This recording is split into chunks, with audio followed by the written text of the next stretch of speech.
जो ये कहते हैं कि चुनाव करीब है, आप दलित समाज को लेने की कोशिश कर रहे हैं, तो क्या करें? दलित समाज को दूर कर रहे हैं। आप 50% जो संख्या बढ़ा रहे हैं एमपीज की, वो किस बुनियाद पे बढ़ा रहे हैं, किस आधार पे बढ़ा रहे हैं? जिन महान नेताओं और जिन विचारकों के माध्यम से हुआ, उसमें महात्मा ज्योतिबा फुले जी एक थे। आज कांग्रेस के सभी अधिवक्ता, जो कि हमारे यहाँ का प्रबुद्ध समाज माना जाता है, जो हमेशा जनता और न्यायपालिका बीच में एक सेतु का काम करता है। ये पूरी तरीके से जंगल राज चल रहा है। हम लगातार ये कह रहे हैं कि उत्तर प्रदेश के अंदर जंगल राज, यहाँ पे अपराधी बेलगाम हो गए हैं और अपराधियों को संरक्षण देने वाले ये भारतीय जनता पार्टी के नेता और इनके विधायक लोग हैं। पूरे प्रदेश के अंदर ये एसआईआर की लिस्ट जो आई है, इसमें पूरी तरीके से भारतीय जनता पार्टी और आरएसएस के लोगों ने मिलकर अपने तरीके से सारा काम किया। जो व्यक्ति अपनी पत्नी को अपने घर में नहीं रख पाया, अपने साथ नहीं रख पाया, वो महिलाओं का सम्मान क्या करेगा?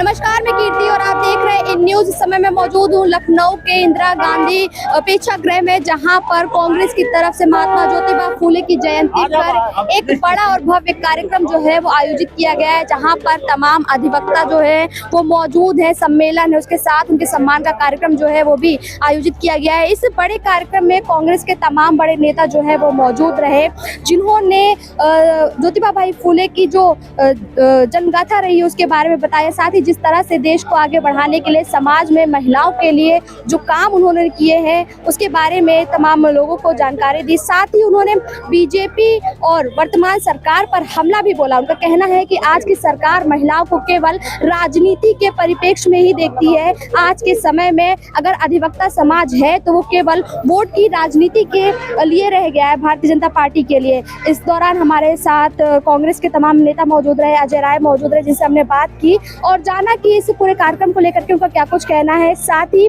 किस तरह से आगामी चुनाव को वो देख रहे हैं और क्या जिस तरह से बीजेपी महिलाओं के लिए आरक्षण लेकर आई है, तो क्या वो केवल एक राजनीति स्टंट रह गया है या फिर आने वाले समय में वाकई में बीजेपी महिलाओं के लिए काम करेगी? क्या कुछ कहना है इस पर कांग्रेस के तमाम नेताओं का, देखिए इस वीडियो में। तो अभी हमारे साथ मौजूद है कांग्रेस के वरिष्ठ नेता सलमान खुर्शीद। सर, इतना बड़ा कार्यक्रम आज आयोजित किया गया है, क्या कुछ कहना है? कहा जा रहा है विपक्षी जो सत्ताधारी पार्टी है वो ऐसे आरोप लगा रही है कि चुनाव नजदीक है, इसीलिए तमाम पार्टी जो है वो दलित समाज को साधने की कोशिश कर रही है, इसलिए तरीके का क्या करें? जो ये कहते हैं कि चुनाव करीब है, आप दलित समाज को लेने की कोशिश कर रहे हैं, तो क्या करें? दलित समाज को दूर कर रहे हैं, अल्पसंख्यक समाज को दूर कर रहे हैं और सारी समाजों को दूर करते हैं। चुनाव क्यों होता है? चुनाव इसलिए होता है कि लोगों को अपनी तरफ खींचने का प्रयास होता है, अपने साथ जोड़ने का प्रयास होता है।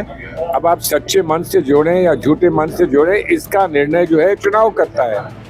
तो ये क्या बात हुई कि आप जोड़ना चाह रहे हैं, आप ये कर रहे हैं, चुनाव आ रहा है तो इसलिए आप ये कर रहे हैं, चुनाव आ रहा है।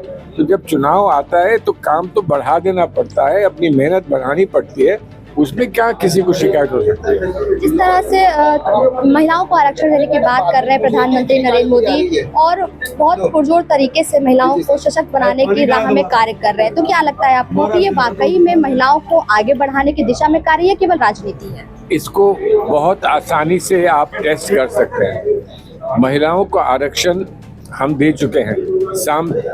हम लोगों ने सर्वसम्मति से महिलाओं को आरक्षण दिया था।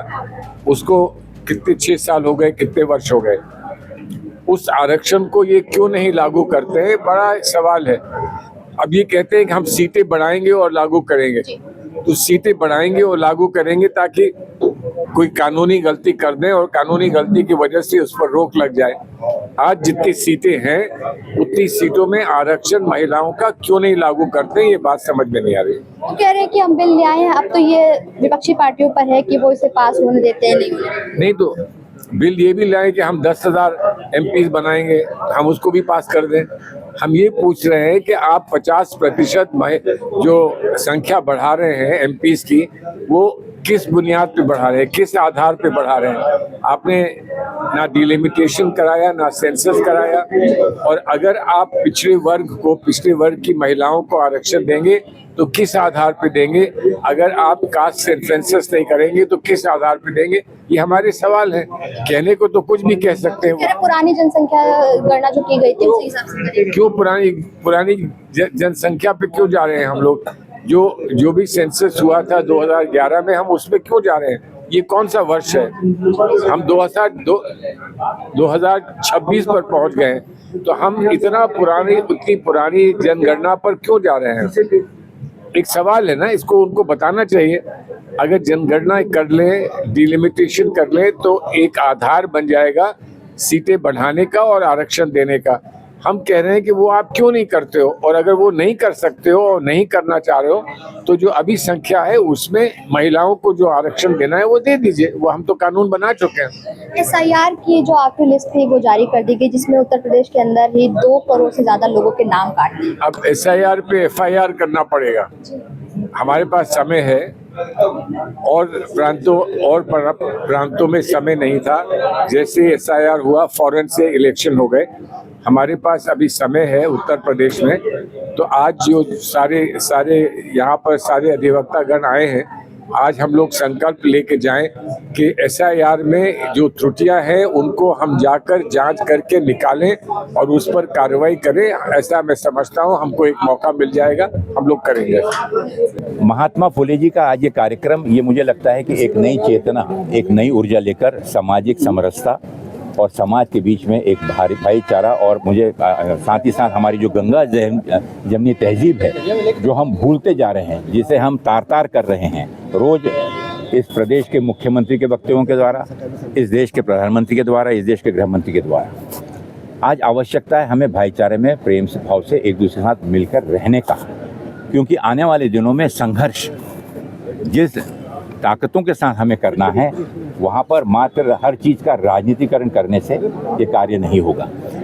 महात्मा ज्योतिबा फुले जी का कार्यक्रम हो या महात्मा हमारे आदरणीय बाबू जगजीवन राम जी का कार्यक्रम हो, मान्यवर काशीराम जी का कार्यक्रम हो, 14 तारीख को हम पूरे प्रदेश के अंदर परम पूज्य डॉक्टर बाबा साहब आम्बेडकर के विचारों को लेकर ये जयंती इसलिए मनाई जाती है कि उनकी स्मृति में उनके द्वारा दिया गया समाज के लिए जो योगदान है, उनका समर्पण, उनका जो त्याग है और जो शिक्षा उन्होंने उस समय समाज को दी, जबकि सबसे ज़्यादा विपरीत परिस्थिति थी, जिस संदेश को लेकर ब्रिटिश हुकूमत के खिलाफ उनके ही कानून से और उनको परास्त करने की और लोगों को सुरक्षा देने का काम जिन महान नेताओं और जिन विचारकों के माध्यम से हुआ, उसमें महात्मा ज्योतिबा फुले जी एक थे। आज कांग्रेस के सभी अधिवक्ता, जो कि हमारे यहाँ का प्रबुद्ध समाज माना जाता है, जो हमेशा जनता और न्यायपालिका बीच में एक सेतु का काम करता है, न्याय दिलाने में उन्हें, जो न्याय को वो नहीं पढ़ सकते, नहीं समझ सकते, उन्हें न्याय की भाषा में पढ़कर और समझाकर लोगों को न्याय दिलाता है, उन अधिवक्ताओं के सम्मान में आज यहाँ पर एक गोष्ठी, एक बौद्धिक विचार का सम्मेलन यहाँ पर हुआ। यह विचार उन्हीं पर आधारित है कि आने वाले दिनों में हम किस प्रकार से समाज को जोड़ सकें, किस प्रकार से महात्मा ज्योतिबा फुले जी के विचारों को जन जन तक पहुंचाएं और न्यायपालिका सही रूप में अन्याय हो रहे हर वर्ग को न्याय दिलाने का काम करें।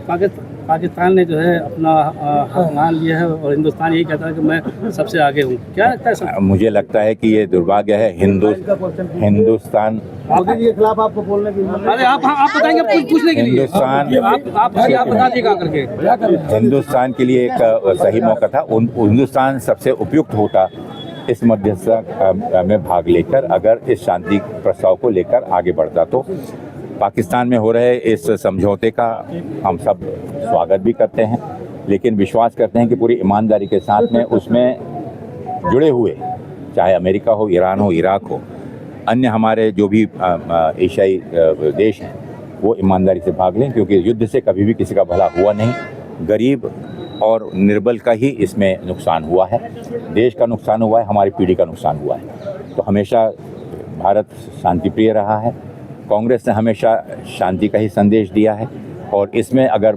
हमारी नीतियाँ, विदेश नीति अगर सही होती तो मुझे लगता है कि यह अवसर भारत के लिए उपयुक्त है। लेकिन राजनीति के लिए सब किया जा रहा है किस तरीके से? सर, राजनीति है इसके पीछे, कोई राजनीति है सर, कोई राजनीति है आपको लगता है इसके पीछे? जो कुछ भी कार्यक्रम हो रहे हैं लगातार कहा जा रहा है कि जो किया जा रहा है लगातार महापुरुषों की जयंती मनाई जा रही है वो केवल राजनीति को साधने के लिए। देखिए, राजनीति समझिए या समाज नीति, ये दोनों चीजें एक ही हैं। राजनीतिकरण क्या होता है? लोगों में जागरूकता, अगर लोगों में साक्षरता आती है तो उससे तो निश्चित रूप से समाज का ही भला होगा। देखिए, ये पूरी तरीके से जंगल राज चल रहा है। हम लगातार ये कह रहे हैं कि उत्तर प्रदेश के अंदर जंगल राज, जो जंगल का राजा कहता है वही चीजें होती हैं। मतलब जंगल का राजा आप समझ रहे हैं। और एक तरफ अधिवक्ता हमारे पूरे भाई पूरे प्रदेश के जुटे हैं और उसमें हमारे राष्ट्रीय जो चेयरमैन हैं अभिषेक मनु सिंघवी जी, सलमान साहब हमारे प्रभारी, और दूसरी तरफ मुझे पता चल रहा है कि मिर्जापुर में मॉर्निंग वॉक में राजू सिंह नाम के एक वरिष्ठ अधिवक्ता की गोली मारकर हत्या कर दी जा रही। ये बहुत ही निंदनीय है, शर्मनाक है। मैं इसकी भर्त्सना करता हूं। और ये सरकार में लगातार वकीलों की हत्याएं हो रही हैं, वकीलों को मारा जा रहा। कितनी हत्याएं हुई जो आज पूरी तरीके से इस सरकार, यहाँ पे अपराधी बेलगाम हो गए हैं और अपराधियों को संरक्षण देने वाले ये भारतीय जनता पार्टी के नेता और इनके विधायक लोग हैं। महिला आरक्षण को लेकर के जिस तरीके से प्रधानमंत्री के आगे बढ़ रहे हैं, आपको लगता है कि एक सही फैसला है या चुनावी स्टेटमेंट? देखिए, मैं इतना ही कहना चाहूंगा, जो व्यक्ति अपनी पत्नी को अपने घर में नहीं रख पाया, अपने साथ नहीं रख पाया, वो महिलाओं का सम्मान क्या करेगा? वो केवल दिखावा और केवल ढकोसलेबाजी और महिलाओं को ठगने का काम, उनको भरमाने का काम है। SIR की लिस्ट आई है, बड़ी संख्या में लखनऊ के लोग बने हैं। देखिए, पूरे प्रदेश के अंदर ये SIR की लिस्ट जो आई है, इसमें पूरी तरीके से भारतीय जनता पार्टी और RSS के लोगों ने मिलकर अपने तरीके से सारा काम किया और चुनाव आयोग पूरी तरीके से भारतीय जनता पार्टी का आयोग बन गया, उनके साथ मिलकर काम कर रहा है। अब कांग्रेस का क्या स्टैंड है? कांग्रेस का स्टैंड है, हम बिल्कुल लड़ाई लड़ेंगे। जितने मैं मांग करता हूं 18 साल से ऊपर के जितने भी हमारे नौजवान हैं उनको शामिल किया जाए और इसके लिए पूरी तरीके से हम कांग्रेस के लिए कटिबद्ध है और लड़ेंगे हम लोग जनता। देखिए, जो व्यक्ति मानसिक रूप से पागल हो गया है और उनको पागल खाने भेजना चाहिए। मैं मांग करता हूं मोदी जी से कि तत्काल उनके पागल खाने भेजे, उनकी व्यवस्था करिए।